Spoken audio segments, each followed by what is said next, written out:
The Detroit Lions, in a meaningless game for them, say that they're playing their players, and it's Dan Campbell, so he may play all of his players, but they're traveling to San Francisco, and we got to talk about these props and get you ready. We recorded later in the day, and I'm very glad we did because, Andrew, we've got some pretty big movement going on with some of these props. So let's just get right into it here. If you guys could hit the like button, leave a comment in the comment section. I don't have a code word of the day because we gotta get going here.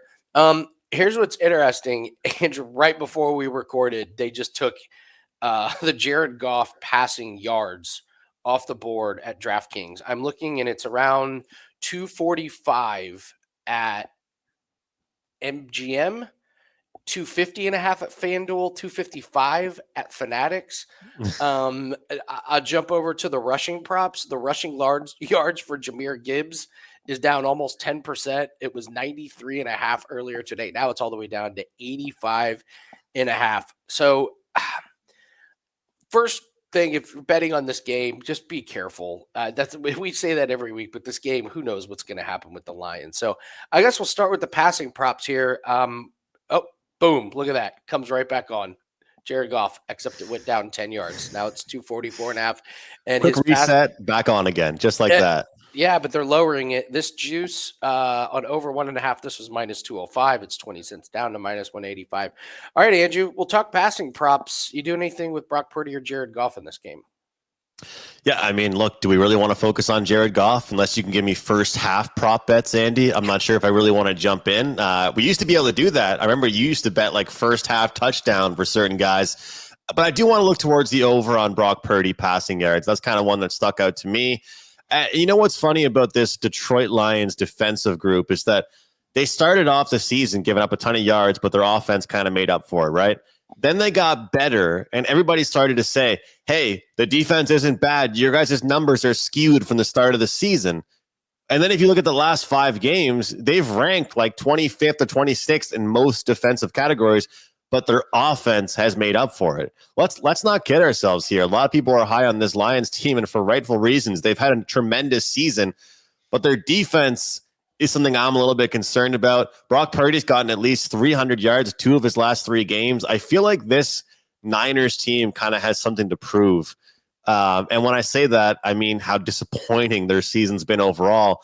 And let's not forget about their rushing game. I mean, with the injuries they've dealt with C-Mac being out, it's been a little bit inexistent. So I think in this game in particular, they're going to be looking to pass the ball a ton. His attempts has gone under in a lot. His completions have gone under in a lot. So I don't feel like, as much as people usually love to bet overs, I don't feel like this is really a popular play. In fact, I think this could be a bit contrarian here, despite how low the number it is. I'm going to go over. Going to go over with Brock Purdy over his passing yard number. I kind of wanted to look at towards passing attempts on the start of the day, but then I started to see all these guys' numbers fluctuating on the Lions, and it kind of makes me think, how much do they care about the game? Are they messing with us? I heard Prez on WagerTalk today saying he thinks that Dan Campbell could never take a game lightly, but maybe somebody will knock on his office door before the game and say, hey, man, don't get your players injured. So we'll see what happens, but I do think Brock Purdy is an important part of this game. So I'll take his over. And like I said, and since the rushing game has been a little bit weak for them, I'm a little bit interested in the over 1.5 passing touchdowns. And I think it's a decent number there with it. And, decent price at minus 115. What about you? Do you dare to get interested in any Jared Goff props or mostly just Brock Purdy? Give me him to not throw an interception. Okay. Listen, he had that crazy 5 interception game against Houston, and he's had 1 interception since then. Like he's been protecting the ball. And what if Jared Goff only plays 1 half? Yeah. What if that works out for you? What if he starts and all of a sudden at halftime there he is? He's 10 for 13 for 110 yards, and all of a sudden other guys are running the ball and throwing the ball. So I don't know, man. We joked about Dan Campbell is in a meaningless game. It's like the scene from Braveheart, though, when they're all running and charging. Like, that's Dan Campbell. Like, meaningless game. Let's go. But you can't believe that he's going to play him the entire game. I mean, the game doesn't mean anything. I tried to look up contract incentives, and I couldn't really find any for the Lions. But I was like, oh, this could be like if one receiver needs 8 catches for the in the next 2 games, what if he just peppers them with targets in the first? But I couldn't really find anything in that. I think eventually cooler heads will prevail from Dan Campbell, and he'll realize no, it's all about next week. So give me Goff to not throw an interception. So what about his under on attempts then? Absolutely, you could look at it. It's 31.5, juice to the over. His passing attempts, he had 32 last week. Before that, 59, 41, 34, and 36. But again, if Goff doesn't play, and I guess the other thing is, man, they're thin at running back. Like, are you really going to put wear and tear on Jahmyr Gibbs? Yes, That just seems exactly. crazy to me. That is just wild, man. So I'm with you on Purdy. Talk about thin at running back. I know Isaac Rendo is going to be playing, but man, they don't have. The other thing is injuries. I think the 49ers are out 3 offensive linemen. The Lions, well documented how banged up their defense is. So it could be a little bit of a sloppy game. But I'm with you on Purdy. I actually kind of like his completions at 20.5. He typically doesn't throw the ball that much, but a banged up Lions team, and then maybe they're not playing their full starters in the second half or in the fourth quarter. Yeah, I think this could be a Purdy game. I'm not betting any of the passing yards, the completions, or the attempts. The only thing that I would really, really look at is Goff just to not throw an interception. This 49ers defense is just not what it was to start the year. So, and maybe he keeps it simple too. Like if he's out there, maybe they're not trying to. It's kind of like just a repetition type thing, and not much of a let's try and take chances. And why would you try and thread the needle and get your receiver's head taken off in the middle of the field or something? So all right.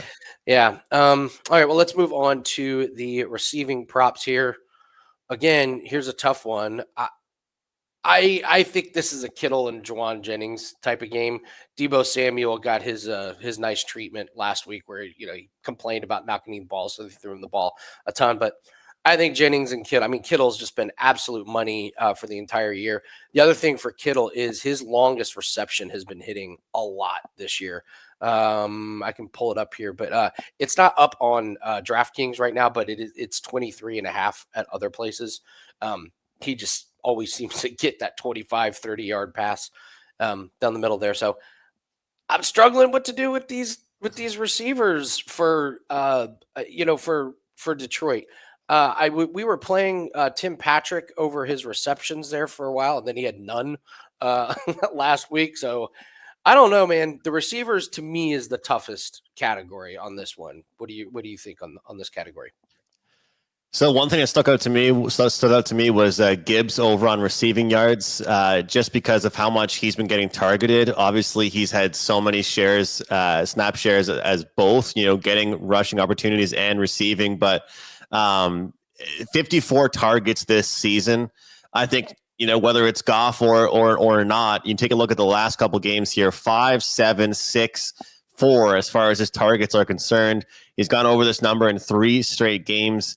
And when I take a look at him, I think that when we talked about Jared Goff maybe not threading the needle and making these really overcomplicated throws, doesn't that typically mean it'd be a throw that would go to Gibbs? Some type of easy 10, 15-yard toss, something that you can get those yards after catch. That's kind of what Gibbs is known for overall. But then I'm going to try to throw you off guard a little bit, and it reminds us of the whole Kirk Cousins attempts and rushing same-game parlay. I kind of like his under on rushing plus receiving. So I like his over on receiving, but I and obviously it kind of takes us into the next segment where I don't expect much out of him from the rushing, and I actually like him to go under on his attempts a little bit here. When you take a look at him, though, the only thing that I could see for the Lions is that maybe they'll try and spread the ball around a little bit, but I think that still he's someone that I want to look at. And as far as the Niners, I'm going to look towards Kittle on receptions. If I like over on Brock Purdy, someone has to catch the ball. And I think Kittle's that guy that wants to go out on a great note. And he's someone that's going to have, I think, a really good, last little run here with the Niners this year. Well, if you're into arbitrage betting, I'm showing BetMGM has 126.5 on his rushing and receiving, and FanDuel has 113. Wow. So this is letting you know that these books are all over the board on this one. So shop around. If there's an under that you like, shop around because you're going to find a big number. If you like an over, shop around because there's going to be some low numbers out there. So, yeah, the receptions. I don't even see Tim Patrick listed here. Yeah, they're all over the Jennings. Oh well, Jennings just dropped the 4.5. I would take that one. He was 5.5 earlier. Listen, if we like Brock Purdy to go over, some of these guys got to catch the ball. So Somebody has to do something. somebody's got to be doing something with it. So I would look at Juwan Jennings and George Kittle. What All do you right, think about Brock Purdy's rushing yards, Andy? I mean, if I'm going to crap over the fact that their running game has really quieted down, I know he isn't the fastest guy out there, but he actually has hit this, especially at home.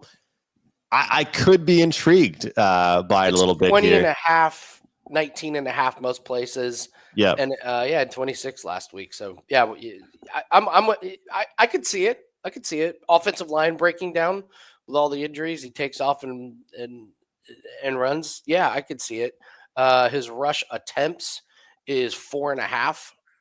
So I mean, if he rushes for 4.5, if it's outside of kneel downs, then he would definitely get over. Is that one you like? Yeah, I think so. And I think it's very clear to say no matter what happens here, I think we can all agree this game means probably a little bit more to one team than the other. And I think this is gonna be interesting for Brock Purdy as well. So I in these type of games, I want to load up on props where I think it's gonna be I can count on somebody, a specific player or a coach caring about this. And I know we're all trying to read Dan Campbell's mind here, but at the end of the day, I'm gonna have far fewer props on the Lion players than I will on the Niners. Here's another arbitrage. DraftKings has 64.5. Fanatics 50 and a Wow. half. Okay. That's on Isaac Garendo. So yeah, they're all over the board on that one. That one I can absolutely see middling. Garendo gets he's got 15 and 16 carries the last couple weeks, so that kind of checks all the boxes there. His rush attempts, I believe, was 15 and a half there. I was looking at Jared Goff over 1.5 rush attempts.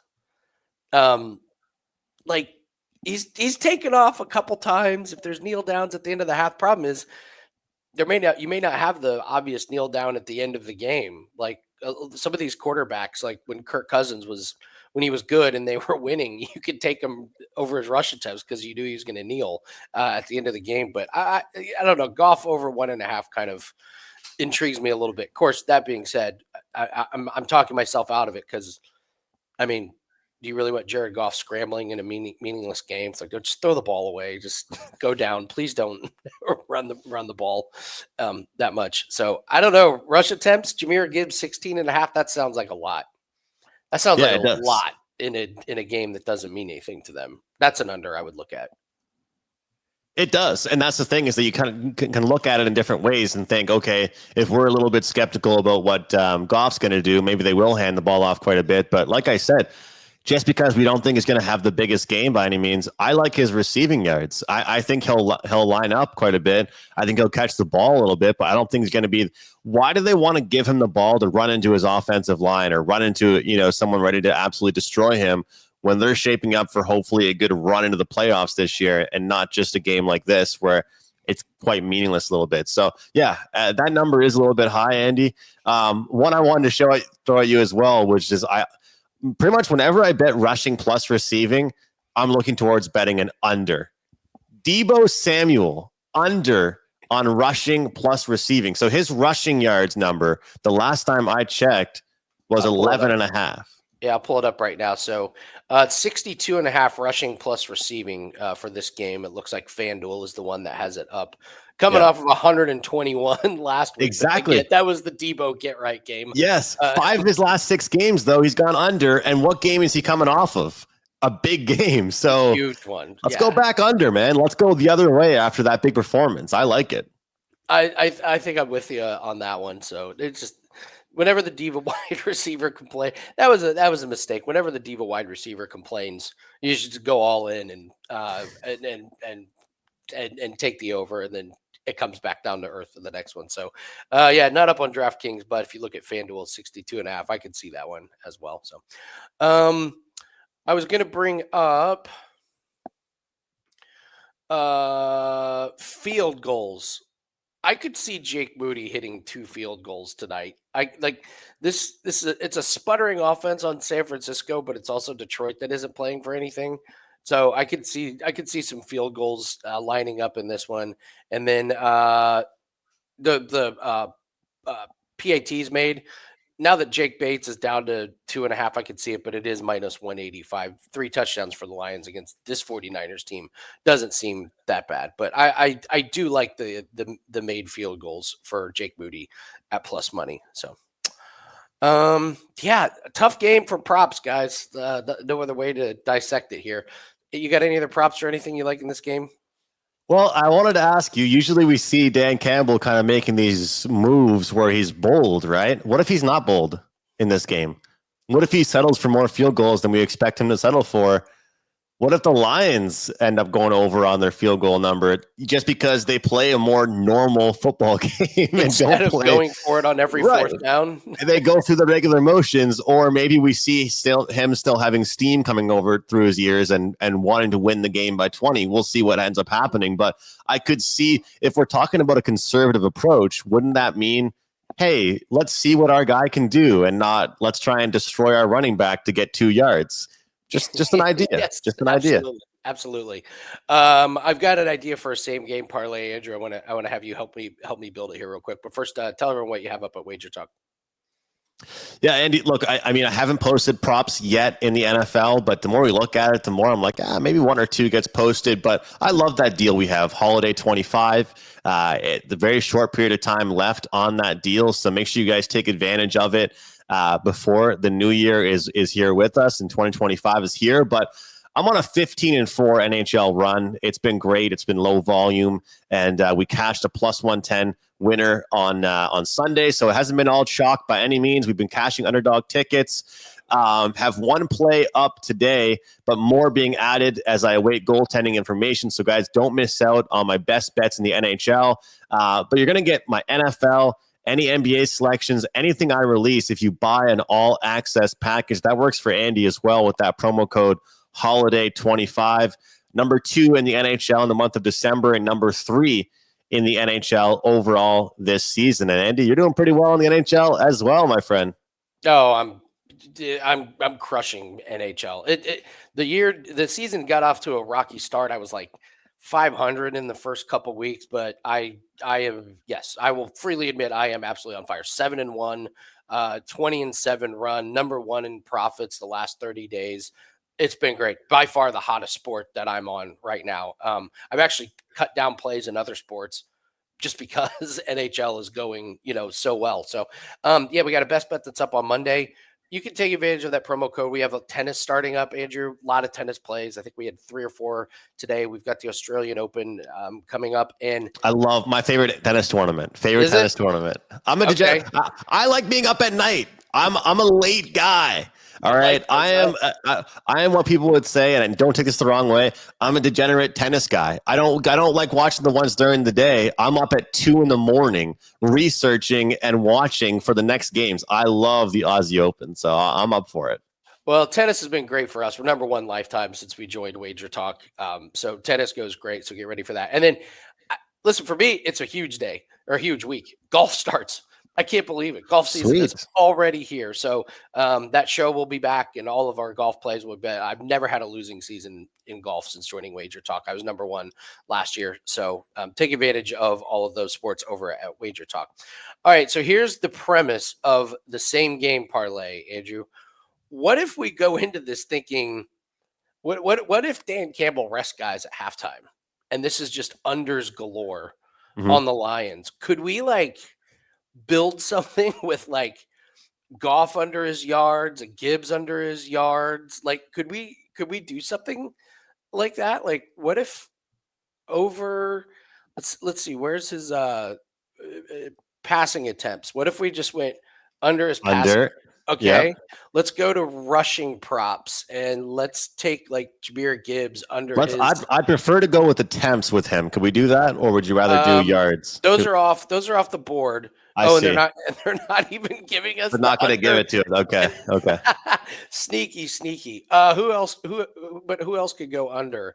Monroe St. Brown receptions. What Under if receptions. I like that one. I can get what if behind that he's one. not? What if he's not playing in the second half? Let's see. Jamison Williams. I could go.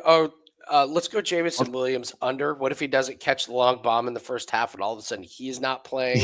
And We gotta then find one. You know what we gotta do? And we throw one guy in for the over, like Laporta over or something. I One like Lions this. player. Let's do like who's gonna have a low receptions total? Laporta is gonna have a low. Oh, it's 4.5. Oh, come Okay, on. Oh, come that's on. What about if we do Kittle?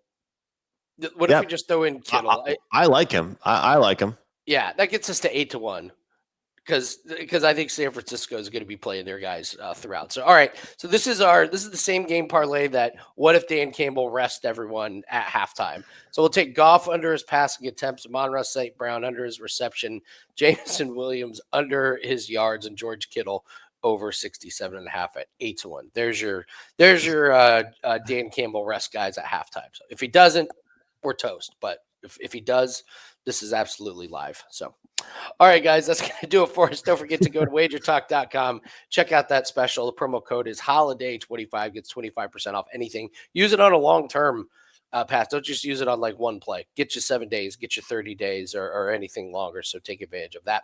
Good luck on all your plays tonight, guys. Be careful with this game. Could be a really good live betting opportunity in this game, depending on what happens. I'm sure the books will be pulling their hair out trying to figure out what to do. So, all right, good luck on your plays, and we'll see everyone later.